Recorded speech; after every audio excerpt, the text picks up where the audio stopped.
Okay, today we will discuss about abnormalities of micturition. There are three abnormalities. First one is atonic bladder, second one is automatic bladder, and third one is uninhibited neurogenic bladder. Okay, first we will discuss about atonic bladder. Here A means absent and tonic. Tone means partial state of contraction. Atonic means absent, tone is absent. Okay, means there is no tone in the bladder. What are the causes? Destruction of the sensory nerve fibers. जो sensory nerve fibers हैं bladder के वो इसमें destroy हो जाएंगे. Intact efferent fibers from the cord to the bladder. जो sensations को spinal cord और brain की तरफ लेके जा रहे हैं हम उनको efferent fibers बोलते हैं. A से start हो रहे हैं, ठीक है ना? Efferent fibers वो. And the fibers which coming from spinal cord and brain, they are efferent fibers or motor fibers. They are motor fibers, they will supply our muscles to contract the bladder. Intact neurogenic connections within the brain. इसमें मसला ये होता है कि जो sensory fibres हैं वो destroy होते हैं, लेकिन जो न्यूरोजेनिक कनेक्शन होता है ब्रेन के साथ वो इंटैक्ट रहता है. No stretching signal transmission. Stretching उस वक्त होगी अगर इधर से कोई सेंसेशन ब्रेन की तरफ जाएगी. जब ब्रेन की तरफ कोई सेंसेशन नहीं जा रही तो ब्रेन भी कोई उधर से सिग्नल नहीं देगा, क्योंकि यहाँ से कोई हम इनपुट देंगे तो ही ब्रेन ने कोई उधर से आउटपुट देनी होती है. अगर ब्रेन को इनपुट नहीं जाएगी तो ब्रेन आउटपुट कैसे देगा? आवाज आ रही है सबको या नहीं? आ रही है सर. चलें ठीक है. जब ब्रेन से कोई आउटपुट नहीं होगी, नो स्ट्रेच सिग्नल ट्रांसमिशन, तो जो ब्लैडर के मसल्स हैं उनकी स्ट्रेचिंग नहीं होगी. Person loses bladder control. जब ब्रेन से कोई सिग्नल नहीं आ रहा तो ब्लैडर के ऊपर पर्सन यानी कि उस इंसान का कोई कंट्रोल नहीं होता, ठीक है. नो पीरियोडिक इम्पेटाइन. जिस वक्त बंदे के कंट्रोल में होता है यानी कि under our control, then we can empty our bladder. whenever we want to micturate means हमें मिक्चुरेशन डिज़ायर होगी तो हम उसे एम्प्टी कर सकते हैं, लेकिन इस सिचुएशन में मिक्चुरेशन की कोई डिज़ायर नहीं हो रही, ठीक है, क्योंकि हमारे दिमाग की तरफ कोई सिग्नल ट्रांसमिशन नहीं हो रही. तो उसमें क्या होगा कि सिग्नल ट्रांसमिशन ना होने की वजह से आहिस्ता आहिस्ता जब यूरिन इसमें इकट्ठा होगा तो ब्लैडर ओवरफ्लो करेगा. तो इस कंडीशन को हम कहते हैं कि ओवरफ्लो इनकंटीनेंस. ओवरफ्लो होने की वजह से खुद ब खुद यूरिनेशन स्टार्ट हो जाएगी जो कि बंदे के अपने कंट्रोल में नहीं होगी. एटोनिक ब्लैडर की समझ आ गई है?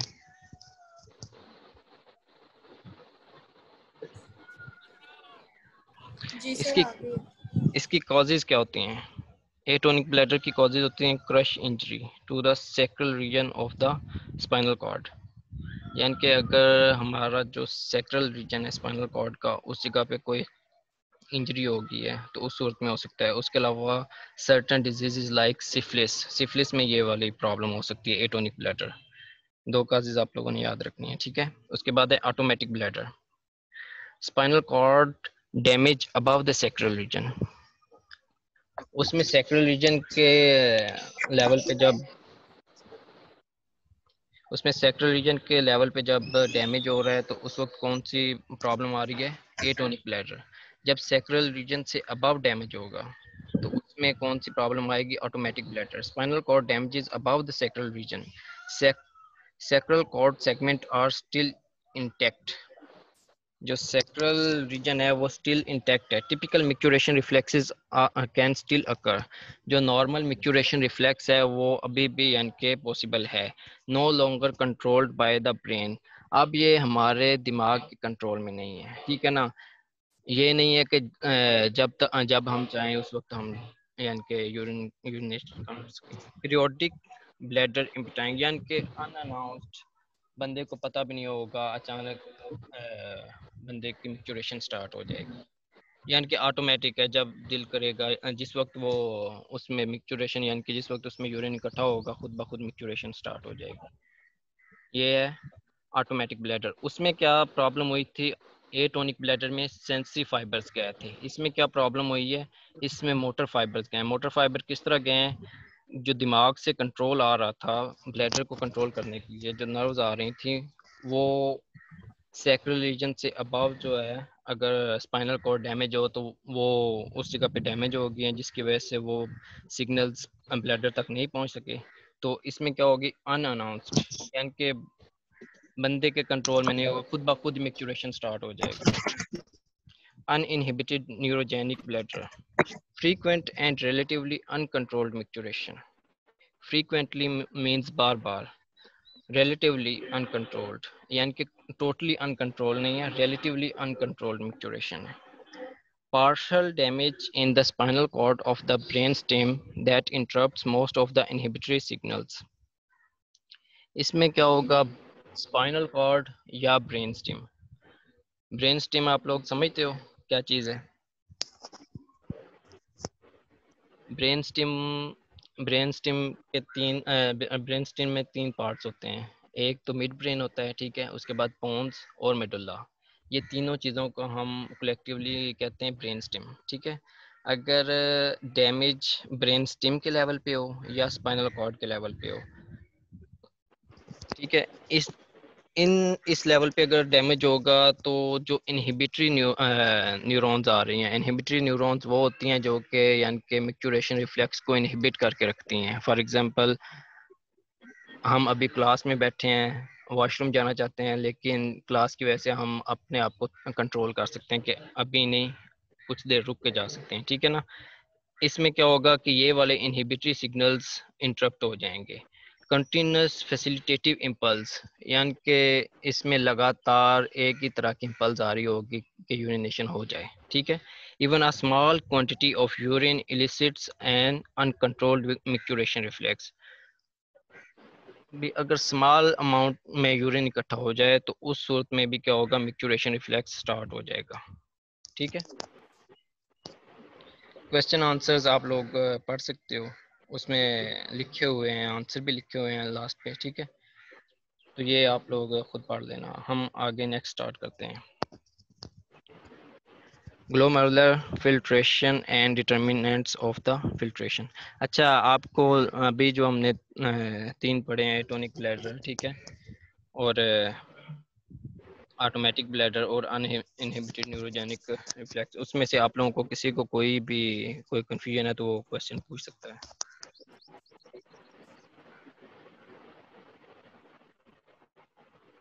कोई प्रॉब्लम, कोई चीज़ समझ नहीं आई हो?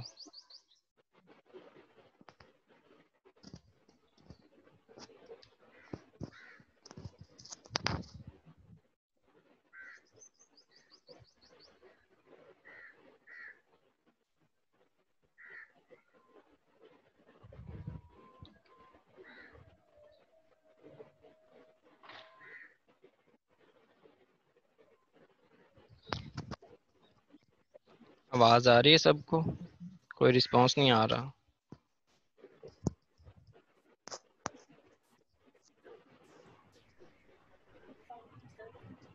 जी सर, आ रहे हैं। चलें ठीक है, अभी हम स्टार्ट करने लगे हैं glomerular filtration and determinants of the filtration. Glomerular filtration rate, जिसको हम GFR भी बोलते हैं, ठीक है, the rate at which plasma is filtered by the kidney glomeruli, उसको हम क्या बोलते हैं, GFR। An important measurement in evaluation of kidney function. Kidney function को चेक करने के लिए ये एक इम्पोर्टेंट मेजरमेंट है, ठीक है। GFR कितना होता है, 125 ml प्लाज्मा पर मिनट या फिर 180 लीटर पर डे, यानी कि इतना प्लाज्मा हर रोज़ फिल्टर होता है हमारी किडनी के थ्रू। हमारे किडनी में जो ग्लोमेरुलाई है वहाँ से हर रोज़ 180 litre per day plasma filter होता है, ठीक है।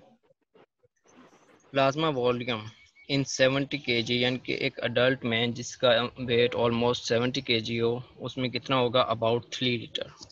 ठीक है। The kidney filters plasma some 60 times in a day, यानी कि 3 लीटर जो प्लाज्मा है उसको ऑलमोस्ट अगर 60 हमारा जो किडनी है उसे 60 टाइम उससे फिल्टर करता है। एक दिन में 60 दफ़ा उसे फिल्टर करता है उस 3 लीटर प्लाज्मा को। ठीक है। ये देखें, ये है ग्लोमेरुलाई। ठीक है। ये वाला जो कैपिलरीज का गुच्छा है इसको कहते हैं ग्लोमेरुलाई। और ये जो ऊपर ये वाली जो चीज़ है इसको हम बोलते हैं बोमेन्स कैप्सूल। ठीक है। इस तरफ से आ रही है एफरेंट आर्टरियोल। एफरेंट का मतलब होता है जो किसी जो ब्लड को ग्लोमेरुलाई की तरफ लेके आ रही हैं उनको हम बोलते हैं एफरेंट आर्टरियोल्स। ठीक है। और जो ब्लड को ग्लोमेरुलाई से अवे लेके जा रही है उसको हम बोलते हैं इफरेंट आर्टरियोल्स। इसको आप इस तरह भी याद रख सकते हैं कि ए पहले आता है, ठीक है ना, और ई बाद में आता है।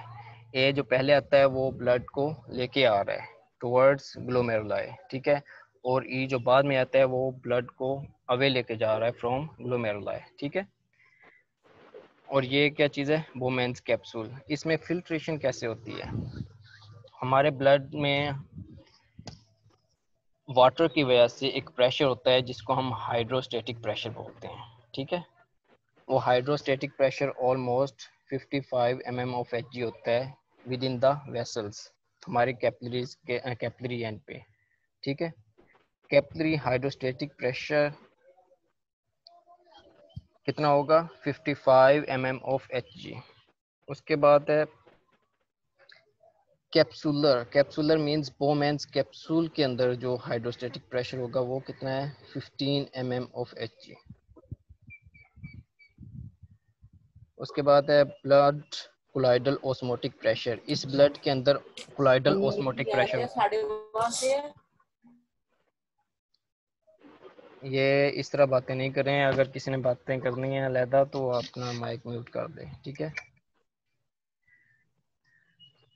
Blood colloidal osmotic pressure, blood के अंदर जो कोलाइडल ऑस्मोटिक प्रेशर है वो कितना होता है? ऑलमोस्ट 30 mm ऑफ Hg, मिलीमीटर ऑफ मर्करी इसको हम बोलते हैं। ठीक है।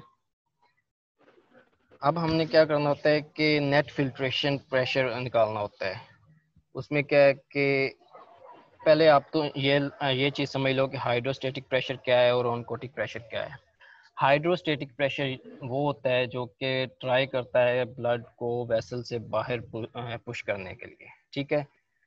फॉर एग्जांपल जो कैपिलरी का हाइड्रोस्टेटिक प्रेशर होगा वो ट्राई करेगा कि ब्लड को कैपिलरी से बाहर, यानी कि प्लाज्मा को कैपिलरी से बाहर पुश करे। ठीक है।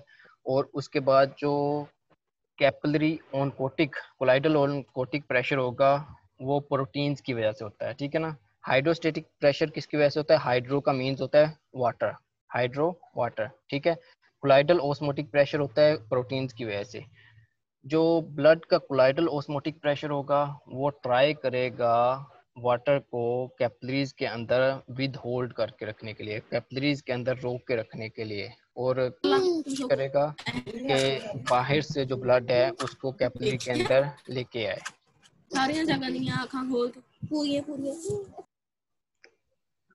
क्या मसला है? क्यों बोल रहे हैं?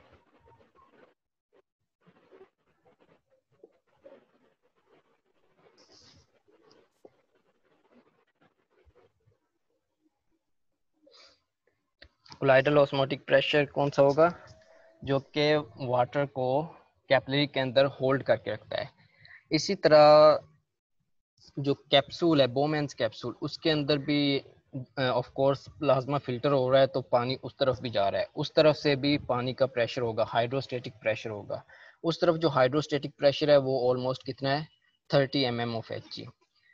इस तरफ से जो प्लाज्मा को बाहर पुल करने की कोशिश कर रहा है वो सिर्फ और सिर्फ कौन सा प्रेशर है? 55 mm ऑफ Hg।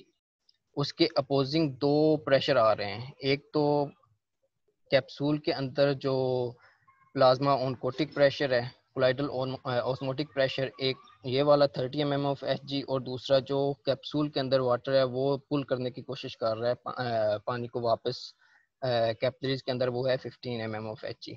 तो इसका हम जब टोटल सम करेंगे तो 10 mm ऑफ Hg ये नेट फिल्ट्रेशन प्रेशर बनेगा। ठीक है,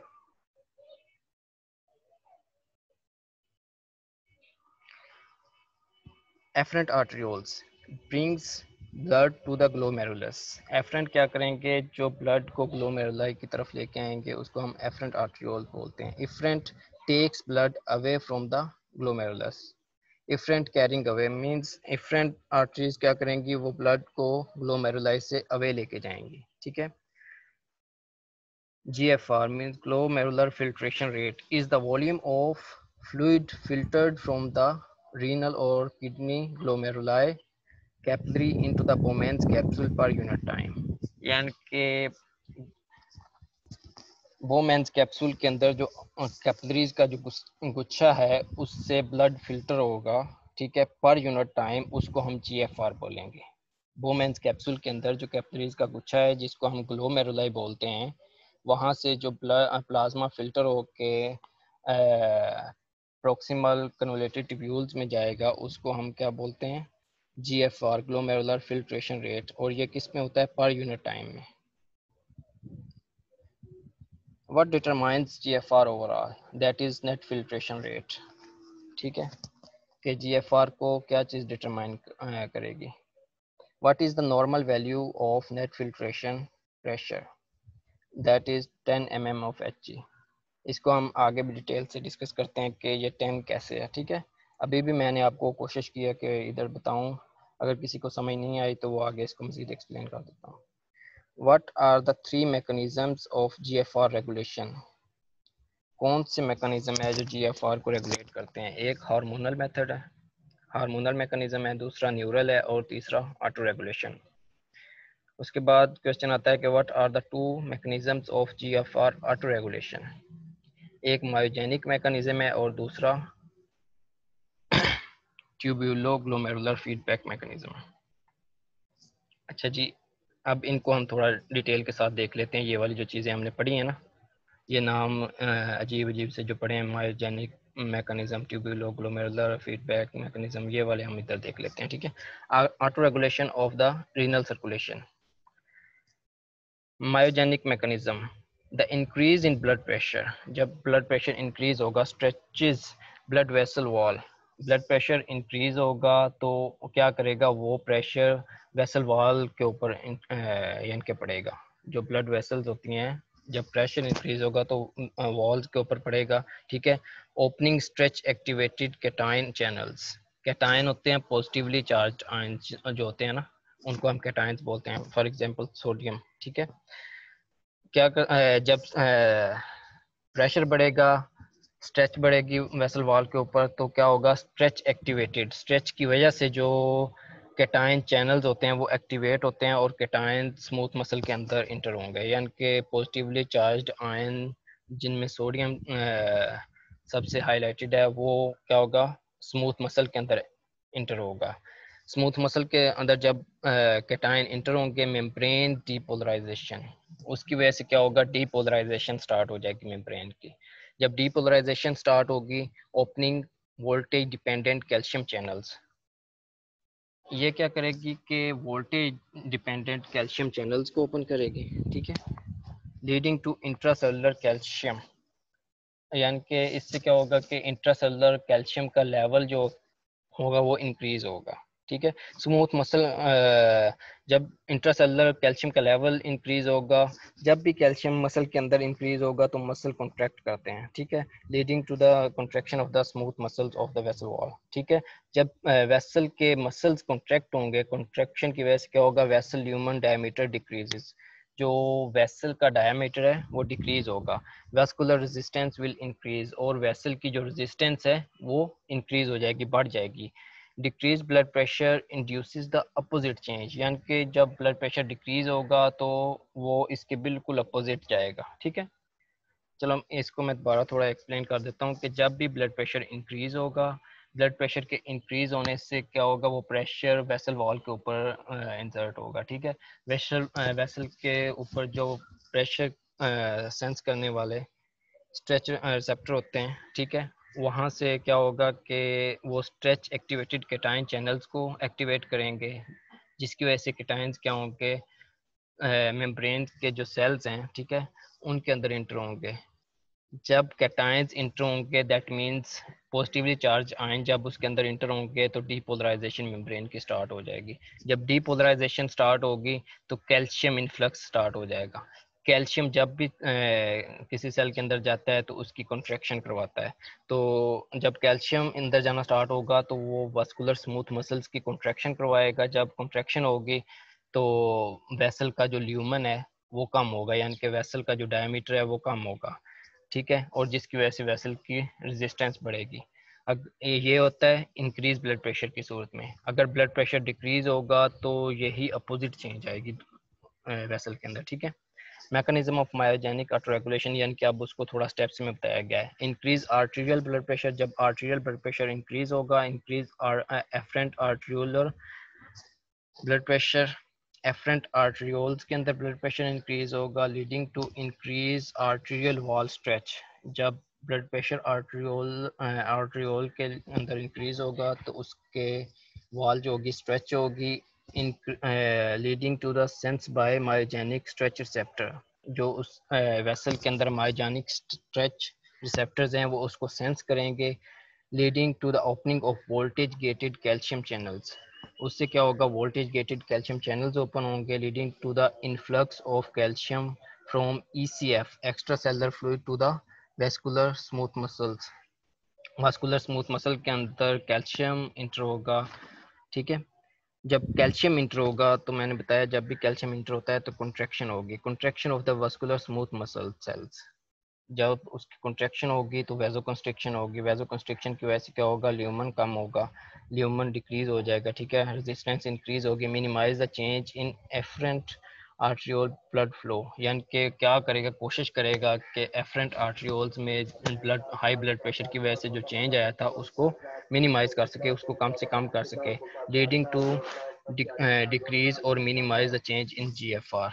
और क्या करें कि जीएफआर में जो ब्लड प्रेशर इंक्रीज होने की वजह से जो चेंजिंग आई है उसको उसी लेवल पे लेके आए जिस लेवल पे वो नॉर्मली होता है। क्लियर है। उसके बाद tubuloglomerular feedback is mediated by chloride concentration, sodium chloride, ठीक है। इसमें क्या होगा, जीएफआर इंक्रीजेज एक्सेसिवली, जो ग्लोमेरुलर फिल्ट्रेशन रेट है वो इंक्रीज होगा एक्सेसिवली। जब हाई ब्लड प्रेशर होगा तो ऑफ कोर्स ब्लड पे ज़्यादा ब्लड जा रहा है किडनी की तरफ, ठीक है, उसकी वजह से क्या होगा कि जीएफआर इंक्रीज होगा। जब एफरेंट आर्ट्रियोल से ब्लड ज़्यादा आएगा, ठीक है, बोमेंस कैप्सूल में उसकी फिल्ट्रेशन भी ज़्यादा होगी। जब फिल्ट्रेशन ज़्यादा होगी तो जीएफआर यानी कि ज़्यादा बनेगा, ग्लोमेरुलर फिल्ट्रेशन रेट भी ज़्यादा होगा, ठीक है। Flow through the tubule decrease the fractional absorption of the sodium chloride. जब ज़्यादा फिल्ट्रेशन हो रही है तो ऑफ कोर्स वो फ्लो भी उसका तेज़ होगा ट्यूब्यूल्स के अंदर, ठीक है। जब ट्यूब्यूल्स के अंदर फ्लो तेज़ होगा तो यहाँ पे एब्जॉर्प्शन के लिए उसको टाइम कम मिलेगा, सोडियम क्लोराइड कम एब्जॉर्ब होगा, ठीक है। जब सोडियम क्लोराइड कम अब्जॉर्ब होगा, macular densa senses increased concentration of chloride within tubules. जो डीसीटी हैं, डिजिटल कन्वोल्यूटेड ट्यूब्यूल्स, उसके कुछ सेल्स होते हैं जिसको हम मैक्यूलर डेंसा सेल्स कहते हैं, ठीक है। इस जगह पे मैक्यूलर डेंसा सेल्स क्या करते हैं कि एक minute, macular densa cells sense करते हैं कि सोडियम क्लोराइड की कंसंट्रेशन क्या होगी, इंक्रीज हो गया ट्यूब्यूल्स के अंदर, ठीक है। Macular denser cells releases local mediators stimulating efferent arterioles। वो क्या करेंगे कि लोकल मीडिएटर्स रिलीज करेंगे, ठीक है, जो कि एफरेंट आर्टरियोल्स को स्टिमुलेट करेंगे, afferent arteriolar leading to afferent arteriolar constriction. जब वो एफरेंट आर्टरियोल्स को स्टिमुलेट करेंगे तो एफरेंट आर्टरियोल्स क्या होंगी, कंस्ट्रिक्ट हो जाएंगी, resistance in the afferent arterioles increases, resistance increase होगी, leading to the hydrostatic pressure in glomerulus decreases. जब रेजिस्टेंस इंक्रीज होगी तो कम ब्लड जाएगा, यानी कि वेसल कॉन्ट्रैक्ट होगी, एफरेंट आर्टरियोल कॉन्ट्रैक्ट हो गया, थोड़ा ब्लड ग्लोमेरुलाई में जा रहा है, ठीक है। Hydrostatic pressure in glomerulus decreases, जब थोड़ा ब्लड होगा तो उसका हाइड्रोस्टैटिक प्रेशर भी कम होगा, leading to decrease GFR back to the normal level. तो उससे क्या होगा कि जीएफआर दोबारा नॉर्मल लेवल पे आ जाएगा। दोबारा अभी इसको आसान लफ्ज़ों में बताता हूँ कि जब जीएफआर एक्सेसिवली बढ़ जाता है, ठीक है, तो जीएफआर ज़्यादा हो गया है, फिल्ट्रेशन ज़्यादा हो रही है, ठीक है, प्लाज्मा की, तो जब वो ट्यूब्यूल से गुजरेगा तो वहाँ पे उसका स्टे भी कम होगा, उसको जो सोल्यूट्स हैं उनको अब्जॉर्ब होने के लिए टाइम भी कम मिलेगा, ठीक है। जब टाइम कम मिलेगा तो वो वैसे ही आगे चलते जाएंगे। जब वो डीसीटी डिजिटल कन्वोल्यूटेड ट्यूब्यूल्स के ऊपर पहुंचेंगे तो वहाँ पे मिक्यूलर डेंसा सेल्स होते हैं जो कि सेंस करेंगे कि जीएफआर यानी कि जो फिल्ट्रेट है उसके अंदर सोडियम क्लोराइड का जो लेवल है वो ज़्यादा है। जब इस चीज़ को सेंस करेंगे वो लोकल मीडिएटर्स रिलीज करेंगे, they will release local mediators which is PGE2 that will cause constriction of the afferent arterioles। Afferent arterioles की वो क्या करवाएगा, constriction, leading to the increase leading to raise the resistance of the afferent arterioles। afferent arterioles की resistance बढ़ेगी, leading to decrease hydrostatic pressure in the glomeruli। जब resistance ज़्यादा बढ़ेगी, blood कम जाएगा ग्लोमेरुलाई में, तो क्या होगा कि ग्लोमेरुलाई के अंदर हाइड्रोस्टेटिक प्रेशर कम होगा, जब हाइड्रोस्टेटिक प्रेशर कम होगा जीएफआर डिक्रीज होकर नॉर्मल पे आ जाएगा, ठीक है।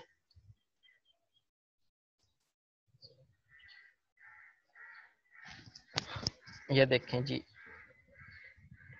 एफरेंट आर्टरियोल्स, ठीक है, जो कि ब्लड को किस जगह पे लेके आ रहे हैं, ग्लोमेरुलाई की तरफ। ये वाला क्या चीज़ है, बोमेंस कैप्सूल, ठीक है, ये बोमेंस कैप्सूल है। यहाँ से जब फिल्ट्रेशन होगी, ठीक है, तो फिल्ट्रेट इधर से जाएगा पीसीटी प्रॉक्सिमल कन्वोल्यूटेड ट्यूब्यूल्स, ठीक है, उसके बाद loop of Henle, descending limb है, descending limb of loop of Henle, ascending limb of loop of Henle, और वहाँ से फिर किस जगह पे जाएगा, डीसीटी डिजिटल कन्वोल्यूटेड ट्यूब्यूल्स। ये जो चीज़ दिखा रहे हैं ये डिजिटल कन्वोल्यूटेड ट्यूब्यूल है, ठीक है। इसके ये वाले जो सेल्स हैं इनको हम बोलते हैं macular densa cells. These cells will sense increased level of sodium chloride, ठीक है, these are sodium sensors। when they will sense increased level of sodium chloride or decreased level of sodium chloride, then they will release some mediators. If there will be increased sodium chloride, they will release PGE2 that will cause constriction of the afferent arterioles, leading to the increased resistance of afferent arterioles, which will cause decreased hydrostatic pressure in the glomeruli, leading to the decreased GFR। Clear है?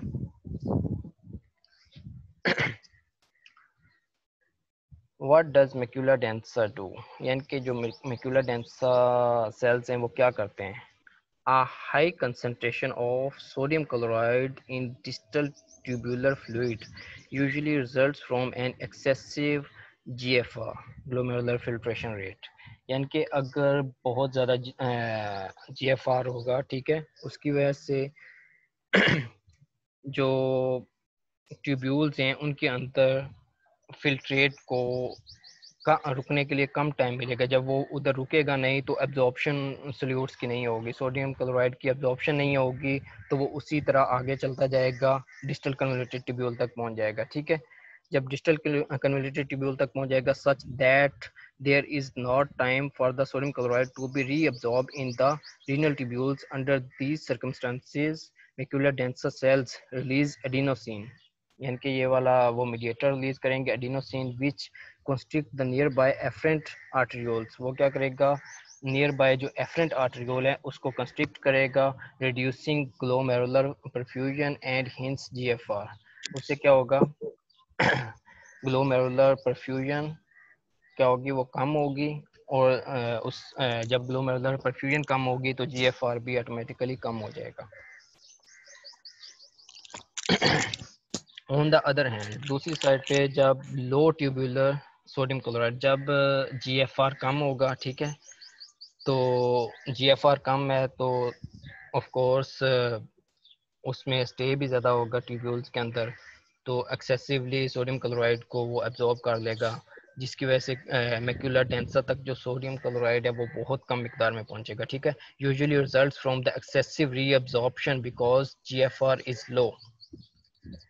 GFR जब low होगा तो sodium chloride की absorption excessive होगी, ठीक है।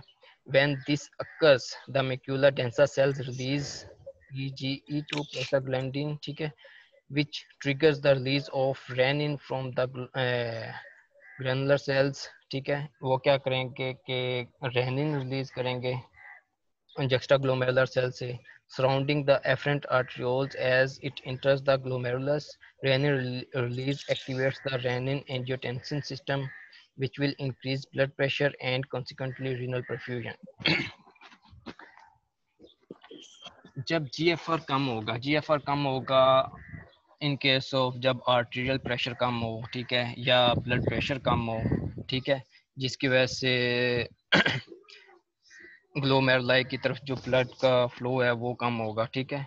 जब flow कम होगा तो फिल्ट्रेशन भी कम होगी, जब फिल्ट्रेशन कम होगी तो थोड़ा फ्लूइड ट्यूब्यूल्स में मूव करेगा, उसमें से जितने भी सोल्यूट्स होंगे वो ऑलमोस्ट सबको जल्दी से रीअब्जॉर्ब कर देगा।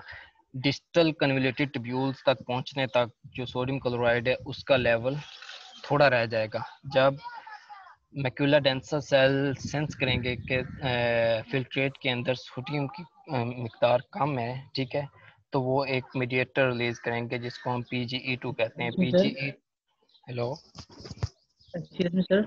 जी जी, sir I have a question sir, ये हमारा मतलब जीएफआर नॉर्मल कितना होता है मतलब मैन में? नॉर्मल मैन में कितना होता है भाई? वो स्टार्ट में आपने आई थिंक क्लास में देखा नहीं है, मैंने बता दिया। अच्छा सर। हाँ, अभी दोबारा भी इसको डिस्कस कर लेते हैं, एक मिनट ये वाला क्लियर कर दूं, उसके बाद मैं आपको क्वेश्चनिंग का टाइम देता हूँ, फिर आप जो पूछना चाहें वो पूछ सकते हैं, ठीक है। It's okay, thank you sir. हाँ, नो प्रॉब्लम। अच्छा जी, on the other hand low tubular, यानी कि जब सोडियम क्लोराइड कम होगा तो हमारे मैक्यूलर डेंसा सेल सेंस करेंगे कि सोडियम क्लोराइड की मिकदार जो है वो फिल्ट्रेट में कम है, ठीक है। Then they will release PGE2 prostaglandin E2 that will cause juxtaglomerular cells to release renin. This renin will start renin angiotensin system, RAS जिसको हम बोलते हैं, ठीक है। Renin will cause activation of an inactivated enzyme. There is an inactivated enzyme that is called angiotensinogen. ये angiotensinogen को rennin activate करेगी angiotensin 1 के अंदर, ठीक है। एंजियोटेंसिन 1 आगे हमारे लंग्स में जाएगा, लंग्स के अंदर लंग्स की जो कैपिलरीज होती हैं, ठीक है, उन कैपिलरीज के अंदर एक एंजाइम होता है जिसको ACE का नाम दिया जाता है, angiotensin converting enzyme. This enzyme will convert angiotensin 1 into angiotensin 2। जब एंजियोटेंसिन 2 में इसको कन्वर्ट कर देगा, आगे एंजियोटेंसिन 2 के कुछ फंक्शंस हैं। एंजियोटेंसिन 2 एक तो ये करेगा कि आर्टीरियोलर कंस्ट्रिक्शन करवा देगा, यानी कि आर्टरीज को कंस्ट्रिक्ट करवाएगा, ठीक है, जिससे क्या होगा कि आफ्टर लोड बढ़ेगा। उसके अलावा क्या करेगा कि एल्डोस्टेरोन का रिलीज करवाएगा, ठीक है। एल्डोस्टेरोन क्या करेगा, सोडियम और वाटर की रिटेंशन करवाएगी किडनी से, ठीक है, जिससे ब्लड का वॉल्यूम इंक्रीज होगा और लो ब्लड प्रेशर को कोशिश करेंगे कि दोबारा नॉर्मल पे ले आए, ठीक है।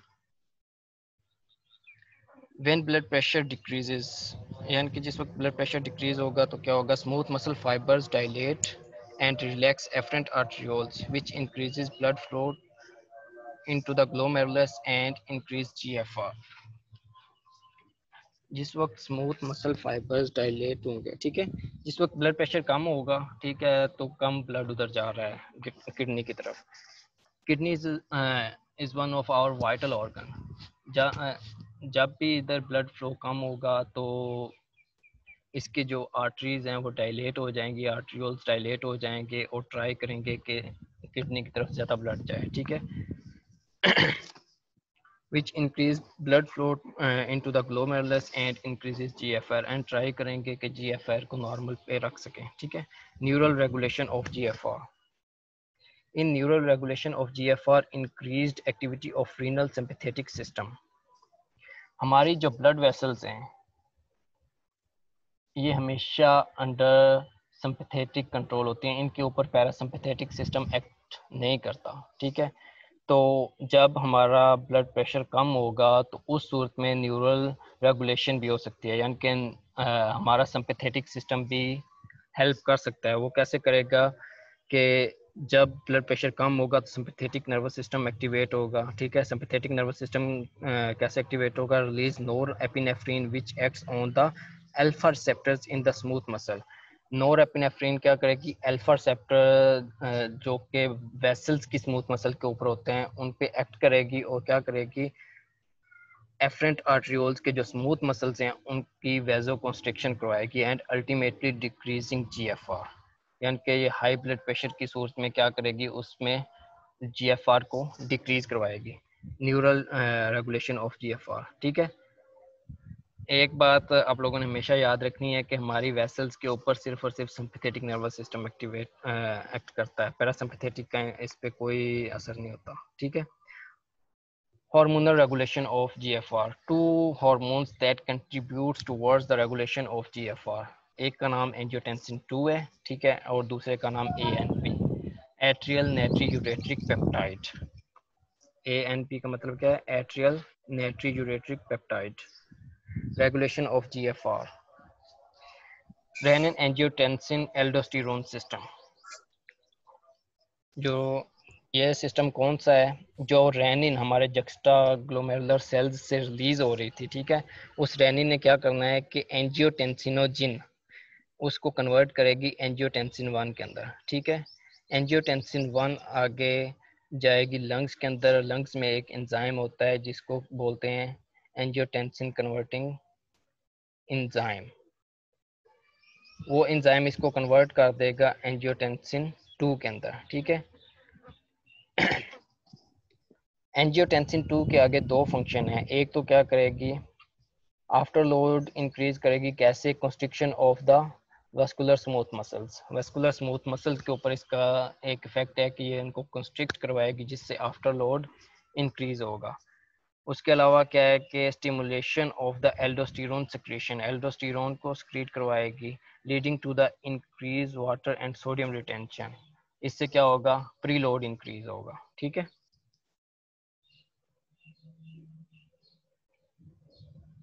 Aldosterone secretion. The principal physiological function of aldosterone is to conserve sodium, mainly by facilitating sodium reabsorption and reciprocal potassium and hydrogen ion secretion in the distal renal tubules and in other epithelial cells. Aldosterone का काम क्या होता है कि इसने sodium को conserve करना है। तो एक रूल आप लोगों ने हमेशा याद रखना कि जो वाटर है वो सोडियम को फॉलो करता है। जिस साइड पे सोडियम जाएगा उसी साइड पे वाटर जाएगा। जब एल्डोस्टेरोन सोडियम को कंजर्व करेगा तो वाटर भी कंजर्व होगा, ठीक है ना। तो इसीलिए हम कहते हैं कि सोडियम और वाटर रिटेंशन करवाएगा एल्डोस्टेरोन, ठीक है। और उसके बदले में ये क्या करेंगे कि पोटाशियम को और हाइड्रोजन आयंस को सेक्रीट करेंगे इनटू द फिल्ट्रेट, ताकि ये यूरिन के थ्रू जिस्म से बाहर निकल जाएं। यानी कि इनके बदले में ये सोडियम को अंदर कंजर्व करेगा, ठीक है। Although it's rate of production is less than 1% of the rate of cortisol production, यानी इसका जो प्रोडक्शन रेट है वो लेस देन 1% है किसके मुकाबले में? कोर्टिसोल की प्रोडक्शन के मुकाबले में। Aldosterone is a major regulator of water and electrolyte balance. जो एल्डोस्टेरोन है ये एक बहुत इंपॉर्टेंट रेगुलेटर है इलेक्ट्रोलाइट बैलेंस में। जब इलेक्ट्रोलाइट बैलेंस होंगे तो वाटर भी इसके साथ आएगा। मैंने आपको बताया कि वाटर हमेशा सोडियम को फॉलो करता है, as well as blood pressure. जब ये चीज़ें मेंटेन होंगी तो ब्लड प्रेशर भी नॉर्मल होगा, ठीक है। The renin angiotensin system is most important system controlling aldosterone secretion. Renin angiotensin system काम क्या करवाता है, इसके दो काम है। मैंने आपको बताया कि एक तो एंजियोटेंसिन 2 जो है उसने वेसल्स की कंस्ट्रक्शन करवानी है, दूसरे नंबर पे उसने एल्डोस्टेरोन की सेक्रेशन करवानी है, ठीक है। एल्डोस्टेरोन कहाँ से सक्रिएट होती है? एड्रीनल ग्लैंड का जो जोना ग्रैनुलोजा है, ठीक है, उसके कुछ जोन्स हैं, जोना फेसिकुलेटा है, ग्लोमेरुलोजा है, ठीक है। इसमें से आपने याद रखना है जोना ग्रैनुलोजा जो है, ठीक है, उसमें से रिलीज होगा एल्डोस्टेरोन। एल्डोस्टेरोन का काम क्या है? एक तो कंट्रोल ब्लड प्रेशर को कंट्रोल करना है, दूसरे नंबर पे ब्लड वॉल्यूम को कंट्रोल करना है। ब्लड वॉल्यूम को कंट्रोल कैसे? ब्लड प्रेशर को कंट्रोल कर रही है, दोनों मैकेनिज्म इसमें आ जाएंगे, एक तो आर्टीरियल कंस्ट्रिक्शन जो हो रही है और दूसरे नंबर पे सोडियम और वाटर की जो कंजर्वेशन है उसके थ्रू ये ब्लड प्रेशर को कंट्रोल कर रही है। ब्लड वॉल्यूम को किस तरह कंट्रोल कर रही है? सोडियम और वाटर की जो कंजर्वेशन करवा रही है, उससे ब्लड का वॉल्यूम जो है उसको मेंटेन रखती है। इस लिहाज से ये ब्लड का वॉल्यूम भी कंट्रोल करती है, ठीक है। एल्डोस्टेरोन आगे इलेक्ट्रोलाइट बैलेंस में भी हेल्प कर रहा है। किस तरह? ये सोडियम को रिटेन कर रहा है, ठीक है, सोडियम को कंजर्व कर रहा है, सोडियम को सेव कर रहा है। किस जगह से सेव करता है? थ्रू किडनी, क्योंकि इसका साइट ऑफ एक्शन सिर्फ किडनी है। जो एल्डोस्टेरोन है ये किसी और जगह पे काम नहीं कर सकता, सिर्फ और सिर्फ इसने किडनी पे काम करना है। किडनी पे भी इसकी स्पेसिफिक साइट है, डिस्टल कन्वोल्यूटेड ट्यूब्यूल्स, ठीक है। वहाँ पे क्या करवाता है कि excretion of the potassium and hydrogen, potassium और हाइड्रोजन को बाहर निकालेगा। Reabsorption of sodium and chloride, sodium और क्लोराइड की रीएब्जॉर्प्शन करेगा और उसके साथ वाटर भी आ जाएगा, ठीक है। ये देखें जी, ब्लड प्रेशर कम हुआ, ठीक है, blood pressure falls leading to the release of renin. Blood pressure कम हुआ, जीएफआर कम होगा, ठीक है। जब जीएफआर कम होगा तो सोडियम क्लोराइड उसमें से एक्सेसिवली एब्जॉर्ब होगा। लेस सोडियम की वजह से जो जेजी सेल्स हैं, एक्स्ट्रा ग्लोमेरुलर सेल्स हैं, वो रेनिन उसको सेंस करने के बाद रेनिन को रिलीज करेंगे। रेनिन क्या करेगी कि एंजियोटेंसिन को एंजियोटेंसिन 1 में कन्वर्ट करेगी और एंजियोटेंसिन 1 लंग्स में जाएगी, ठीक है। ये देखिए लंग्स लिखा हुआ है। लंग्स के जो एपिथेलियल एंडोथेलियल सेल्स होते हैं कैपिलरीज के, वहाँ पे एक एंजाइम होता है जिसको ACE का नाम दिया जाता है, एंजियोटेंसिन कन्वर्टिंग एंजाइम। ये एंजियोटेंसिन कन्वर्टिंग एंजाइम एंजियोटेंसिन 1 को एंजियोटेंसिन 2 में कन्वर्ट करेगा, ठीक है। एंजियोटेंसिन 2 के आगे दो फंक्शन है, एक तो ब्लड प्रेशर को राइज करेगा। कैसे राइज करेगा कि ये वेसल्स को कंस्ट्रिक्ट करेगा, वेसल्स को कंस्ट्रिक्ट करेगा तो ब्लड प्रेशर इंक्रीज होगा, ठीक है।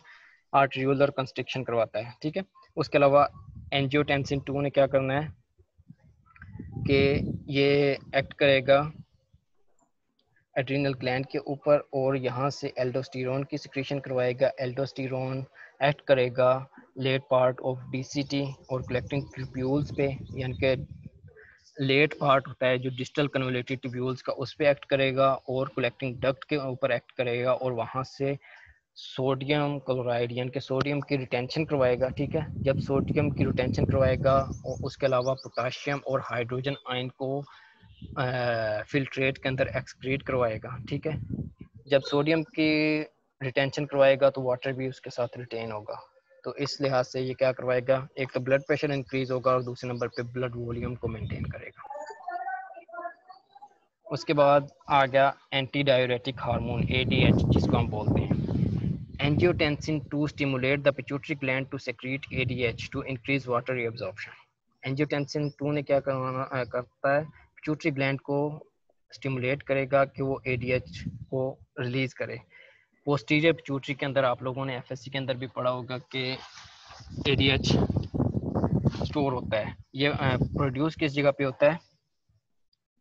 हाइपोथैलेमस के अंदर। हाइपोथैलेमस के अंदर प्रोड्यूस होगा और आके स्टोर किस जगह पे होगा? पोस्टीरियर पिट्यूटरी के अंदर, ठीक है।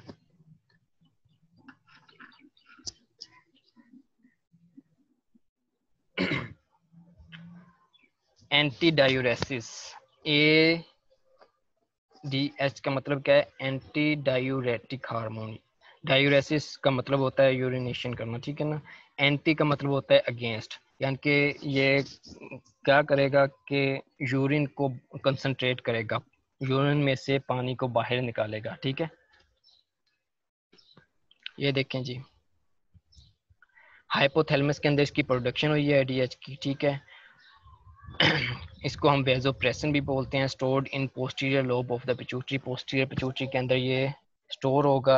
एक्सक्रीटेड टू द सर्कुलेशन, यानी कि एल्डोस्टेरोन क्या करेगी, इसकी एक्सक्रीशन करवाएगी, यानी कि पोस्टीरियर पिट्यूटरी को स्टिमुलेट करेगी कि वो एडीएच को रिलीज करे और ये सर्कुलेशन के अंदर रिलीज हो जाएगा। Water reabsorption from the distal and collecting tubules, ये क्या करेगा कि वाटर की रीअब्जॉर्प्शन को इंक्रीज करेगा। किस जगह से, distal and collecting tubules, leading to the urine is concentrated, यानी कि उससे क्या होगा कि एक तो ब्लड वॉल्यूम इंक्रीज होगा, दूसरे नंबर पे क्या होगा, कंसनट्रेटेड यूरिन फॉर्मेशन होगी, ठीक है। उसके बाद ANP, atrial नाइट्रोयूरेटिक peptide. What triggers the release of ANP, यानी कि कौन सी चीज़ है जो इसकी रिलीज को ट्रिगर करती है, कौन सी चीज़ है जो ANP के रिलीज का बायस बनती है। Stretch of the atria due to increase blood pressure, जो हमारे एट्रिया हैं, हमारे हार्ट के अंदर दो एट्रिया हैं ना, राइट एट्रिया और लेफ्ट एट्रिया। एट्रिया को जब हाई ब्लड प्रेशर स्ट्रेच करेगा, ठीक है, तो उस जगह से ANP रिलीज होगा। काज द लॉस ऑफ सोडियम, ये क्या करेगी, सोडियम को लॉस करेगी थ्रू किडनी। किडनी से सोडियम का जब लॉस होगा, तो मैंने आपको एक बात पहले बताई है कि वाटर फॉलोज सोडियम, जिस साइड पे सोडियम जाएगा उसी साइड पे वाटर जाएगा। जब ये किडनी के थ्रू सोडियम को लूज कर रही है बाहर, तो उसी के साथ वाटर भी बाहर जा रहा है, ठीक है। इंक्रीजिंग GFR, इससे क्या होगा, GFR इंक्रीज होगा।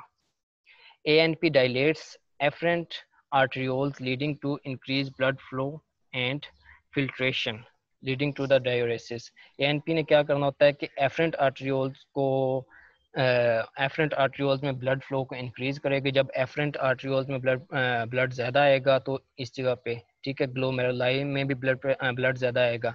जब इस जगह पे ग्लोमेरुलाई में blood ज़्यादा आ रहा है, ठीक है, तो फिल्ट्रेशन भी ज़्यादा होगी। जब फिल्ट्रेशन ज़्यादा होगी, इसने क्या करना होता है कि इनहिबिट करना होता है सोडियम को रीअब्जॉर्प्शन होने के लिए। ANP suppresses reabsorption of sodium in the collecting duct and other segments of the nephron, यानी कि ये इनहिबिट करेगा कि सोडियम रीअब्जॉर्ब ना हो। जब सोडियम रीअब्जॉर्ब नहीं होगा तो ऑफ कोर्स यूरिन पानी भी बाहर नहीं जाएगा, पानी की रीअब्जॉर्प्शन भी कम होगी, ठीक है। और जो हमारा यूरिन है वो कंसनट्रेटेड नहीं बनेगा, ठीक है। इससे क्या होगा कि हमारे ब्लड का जो वॉल्यूम है वो डिक्रीज होगा। जब ब्लड का वॉल्यूम डिक्रीज होगा तो अल्टीमेटली हमारा ब्लड प्रेशर भी डिक्रीज हो जाएगा। यहाँ तक समझ आ गई है? इस जगह तक किसी को कोई कंफ्यूजन हो?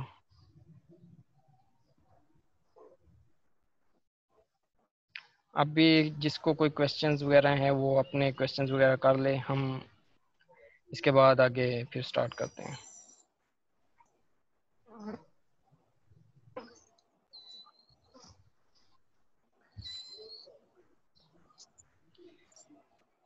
किसी ने कुछ पूछना है तो वो पूछ सकता है। जिसको किसी चीज़ की समझ नहीं आई मैं उसको दोबारा एक्सप्लेन कर सकता हूँ।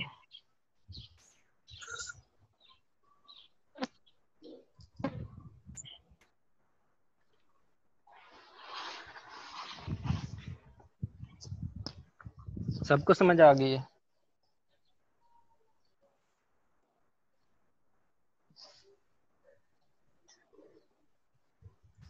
कोई सुन?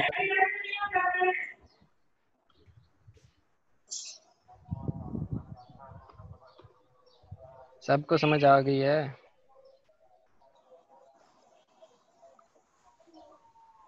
जी फिलहाल तो ये स्लाइड्स इनफ हैं। अगर आपके पास टाइम हो तो आप ऑफ कोर्स बुक पढ़ सकते हैं।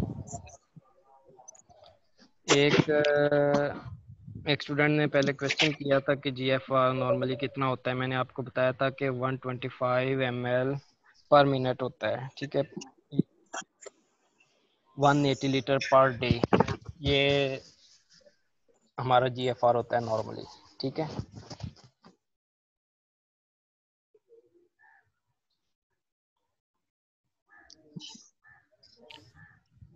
अगर मैं कोशिश करूंगा, अगर LMS पे मुझे एक्सेस नहीं हुई तो मैं आपको मेल के थ्रू सेंड कर दूंगा, ठीक है ना, आपकी ID पे सबको मिल जाएंगे।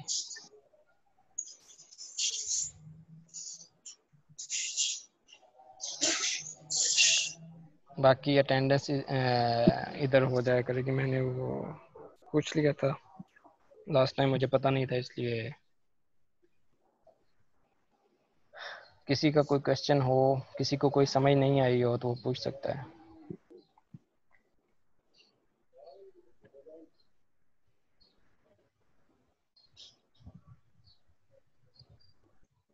किस चीज़ की समझ नहीं आई?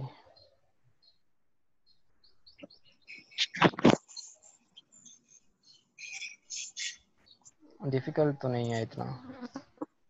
मैंने तो बहुत इजी करके आप लोगों को उर्दू में बड़ा इजी वे में समझाने की कोशिश की है। बाकी अगर समझ नहीं आई तो आप पूछ सकते हैं, मैं दोबारा उस चीज़ को और इजी करके एक्सप्लेन करने की कोशिश कर देता हूँ ताकि आप लोगों को समझ आ जाए।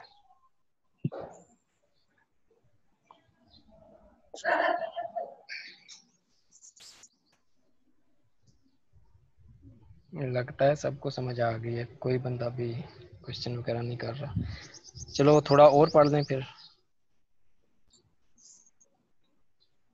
कैप्सुलर हाइड्रोस्टेटिक प्रेशर, मैंने आपको बताया कि बोमेंस कैप्सूल में जब फिल्ट्रेशन होगी तो फ्लूइड किस साइड पे जाएगा? बोमेंस कैप्सूल के अंदर, ठीक है ना।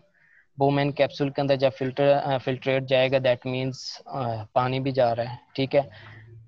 उस पानी की वजह से जो प्रेशर होगा उसको बोलते हैं कैप्सुलर हाइड्रोस्टेटिक प्रेशर, ठीक है।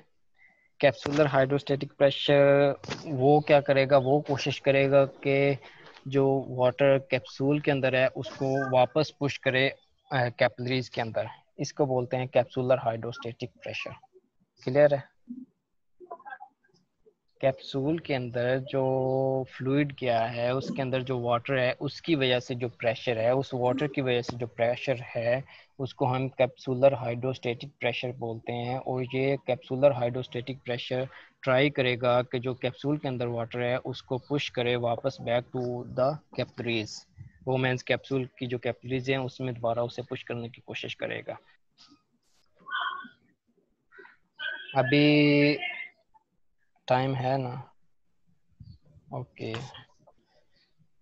थोड़ी बहुत और स्लाइड्स कर लेते हैं, यानी कि 5-10 और पढ़ लेंगे ना। 9:15 तक है आपका लेक्चर, तो कुछ ना कुछ कवर हो जाएगा क्योंकि आप लोगों का कोर्स पहले ही काफ़ी पीछे चल रहा है।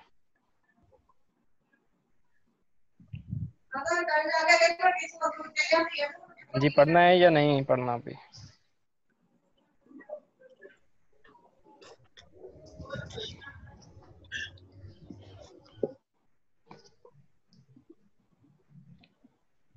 चलें जी।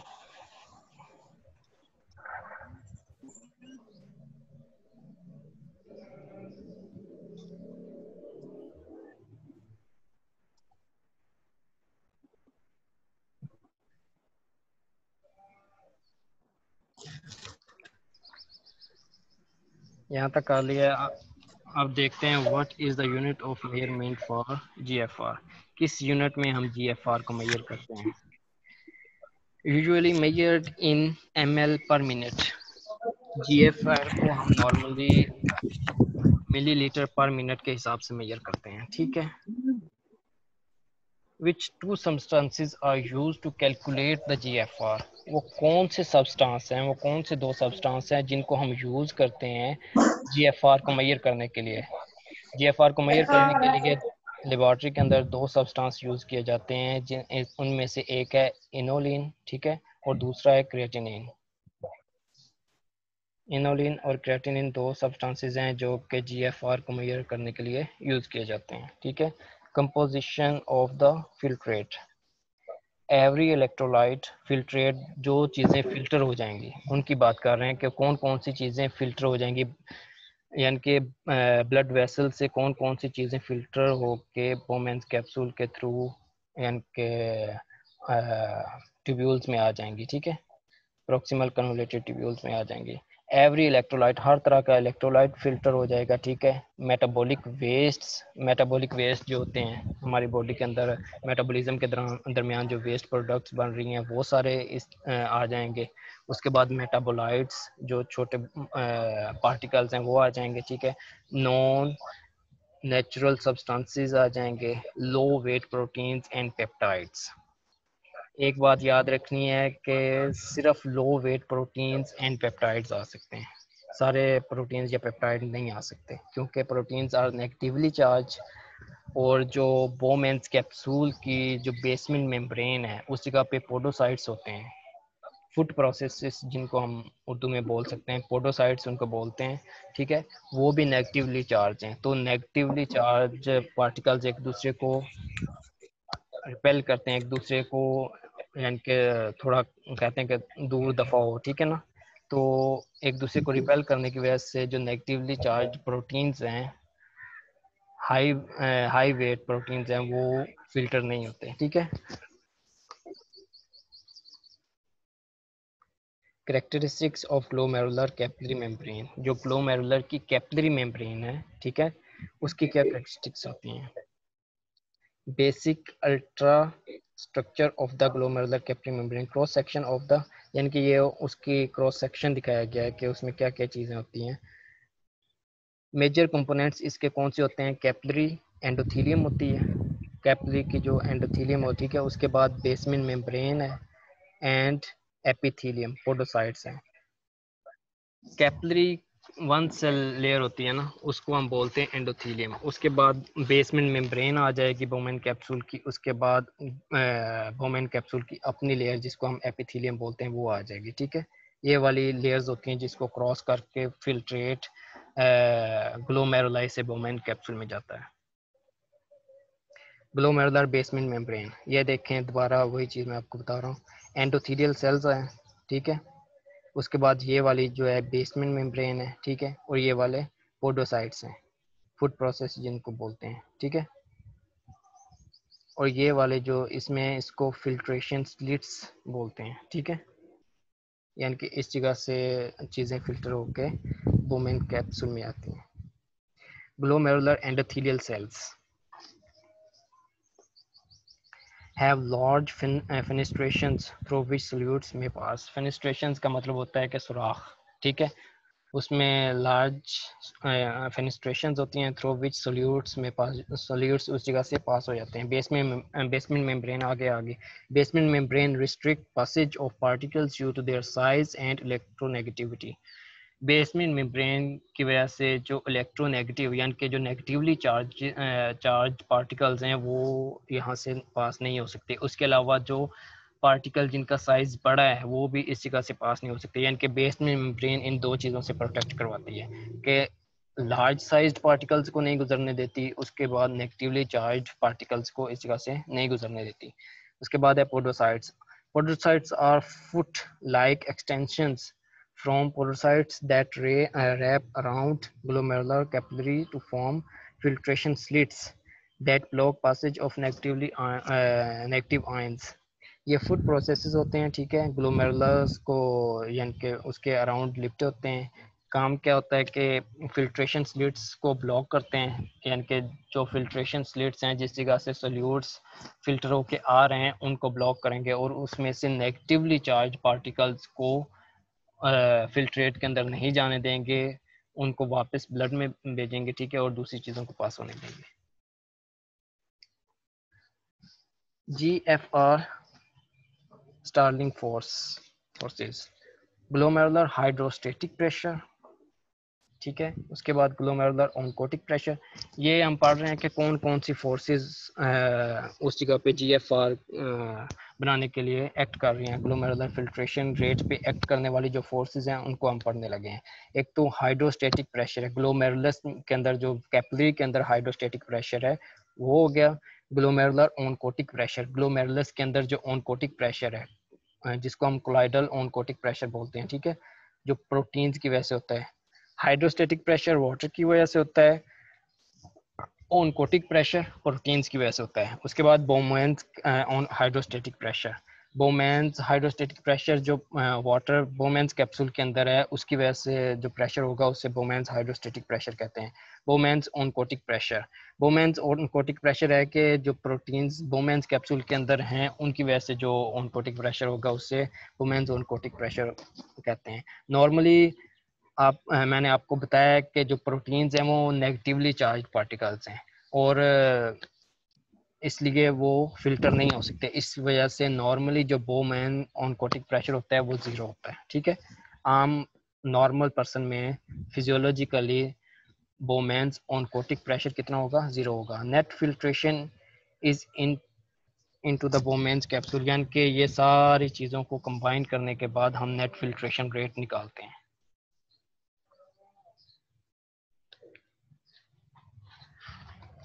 ये आई गेस ये वाला थोड़ा मुश्किल है, आप लोगों को थोड़ा पहले थोड़ी कम्प्लेक्स चीज़ें पढ़ाई हैं। ठीक है, वो आप लोगों को करने में थोड़ा टाइम लगेगा। ये वाली चीज़ें आप नेक्स्ट लेक्चर में पढ़ेंगे। ठीक है, यहाँ तक किसी को कोई प्रॉब्लम हो तो पूछ सकता है।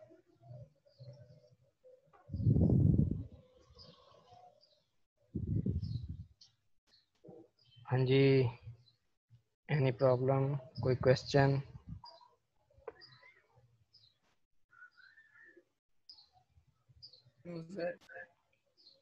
थक गए हो?